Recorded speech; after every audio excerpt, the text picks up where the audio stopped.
Hi there, kids. Uncle Calvin here once again to read you a book. Now, this book's got everything.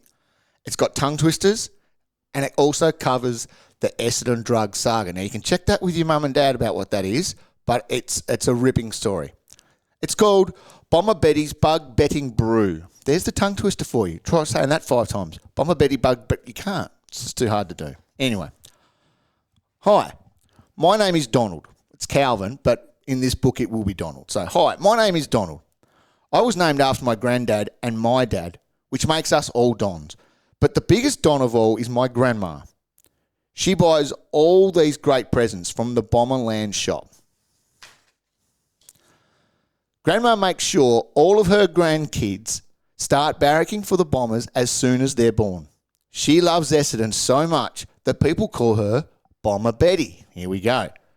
Grandma wants my 3 brothers and me to play for the Bombers when we grow up, just like the Danaher boys in 1990. 4 brothers in the one team? That would be wicked. Grandma started going to Essendon games in 1938. That was just before World War II. That was the year Dick Reynolds won his third Brownlow. Grandma tells me what a champion he was every time we go past his statue at the MCG. She also remembers John Coleman. He was the first player ever to kick 100 goals in his first season. Grandma cried when he was suspended before the 1951 grand final. John Coleman cried too. I reckon I would have as well. The Coleman Medal is named after John Coleman, and Matthew Lloyd has won it 3 times. He's Essendon's greatest goal kicker ever, and he thinks, and I think he's going to be one of our greatest captains. Grandma works as a volunteer in the Essendon Hall of Fame. She gave them some old footy cards she collected as a girl. I love going into the Hall of Fame with her. You learn a lot about your club. Plenty of cool stuff in there. My favourite thing in the Hall of Fame are Wegg's famous premiership posters.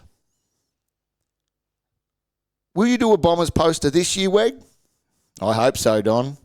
I met Weg there one day, and he told me he barracked for the Dons for 70 years. He was even older than Grandma. Grandma says the best thing about working at the club is getting to know Sheeds.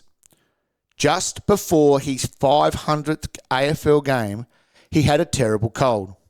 Grandma took him some of her famous homemade remedy. Here we go. Saga got written all over this. He got better in 2 days. Okay. Right to coach tomorrow, Kevin? Yeah, thanks to you, Betty. Oh, okay. Bit of a relationship, maybe. Grandma goes to training every week, and sometimes I go with her. She showed me how you can bob down and look through the window at the players working in the gym. I think that's called a peeping Tom. They spent hours in there. One afternoon, Grandma and I went to training, and we were shocked by what we saw. A mysterious flu had gone through the club, and all the players were too sick to train. All except James Hird. He must have been on the good stuff then.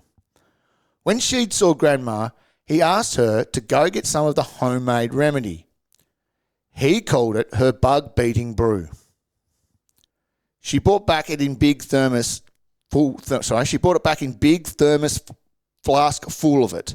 Jeez, I can't even read. Hang on. She brought back a big thermos flask full of it, and the trainers gave it to all the players, all except James Hird. Drink it up, boys. It really works. Come on, Joel, down the hatch. Joel's yellow. That's not a good start for a player. This guy's blue. He's pink. They actually look like zombies. Anyway, our next game was a crucial one. It was a cold, showery night at the MCG. Luckily, Bomber Betty's bug-beating brew had done the trick. All the players were fighting fit. Oh, there he is. All except James Hird.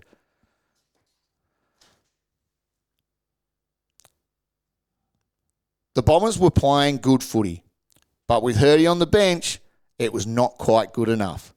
Just before halftime, we were trailing by 2 goals. We needed Hirdy's silky skills out on the ground. He's about to be sick there. Look at him. He's gone green. He's gone purple. As Sheed led his players towards the room, for a halftime break. Grandma leaned over the fence and passed him a thermos. She was sure he'd know what to do. "Take this, Kevin. I've saved some for James." "Bomber Betty, you little beauty." It was a tight third quarter, with the teams going goal for goal.